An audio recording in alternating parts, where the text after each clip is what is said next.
তুমি দেখো ঠাকুর, বাড়ির সবাই যেন বাড়িতে থাকে, আমি আমি যেন বাড়ির সবাইকে বোঝাতে পারি আমার দিদি করি ও যেন নিজের সংসারে আবার ফিরে আসতে পারে। তুমি দেখো ঠাকুর, তুমি দেখো। কেন অশান্তি বাড়াচ্ছ করি? মাসি, অশান্তি অশান্তি তো আমার মনে চলছে।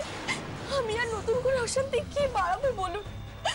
আমি আমি শেষবারের মতো একটা সুযোগ আপনাদের থেকে চাইছি, দয়া করে আমাকে একটা সুযোগ দিন না মাসিমণি। কেন সময় নষ্ট করছো করি? আমরা কেউ তোমাকে ক্ষমা করব না। শুভ শুভ শুভ, এত বড় ক্ষতি তুমি আমার করো না শুভ। আমি আমি এখান থেকে কোথাও যেতে চাই না। যে দিদিকে আমি কোনোদিনও কাঁদতে দেখিনি, আর সেই দিদি আজ সবার কাছে এভাবে ক্ষমা চাইছে, আর এরা তবুও বুঝতে পারছে না যে দিদি ভালো হয়ে গেছে।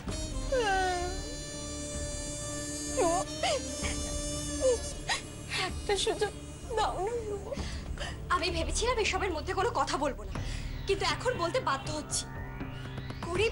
করি সত্যি একটা সুযোগ পাওয়ার যোগ্য নয়। ও আমার সাথে যে ব্যবহারটা করেছে সেটা একটা সাধারণ মানুষের ব্যবহার হতে পারে না। দামিনী, তোমার সঙ্গে করে কি করেছে? আচ্ছা, আমরা কি এতটাই খারাপ? আসার পর থেকে খালি শুভ শুভ। এই, আমি না এখন একদম ইয়ার্কি করার মুডে নেই। তুমি আমাকে কথাটা লুকিয়ে গিয়েছিলে কেন? কি করে বলবো মাম্মি, যে আমি তো তখন নিজেই বুঝতে পারছিলাম না যে কি হচ্ছে এইসব বাড়িতে। আমি পুরো কনফিউজ ছিলাম। আমি কি করে আপনাকে বলবো?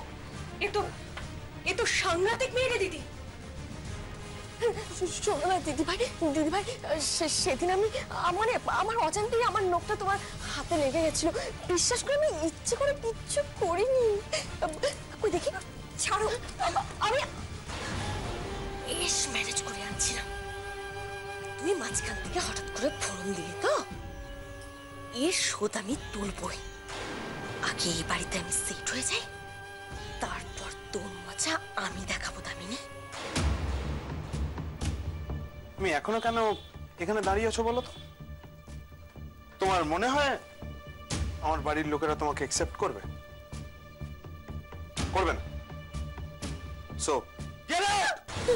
শুভ শুভ, একটাই তো সুযোগ চাইছি। আর কোনো সুযোগ নয় করে। শুভ কিন্তু অনেকক্ষণ ধরে তোমাকে একটা কথা বলেই চলেছে, তুমি শুনতে পাচ্ছ না?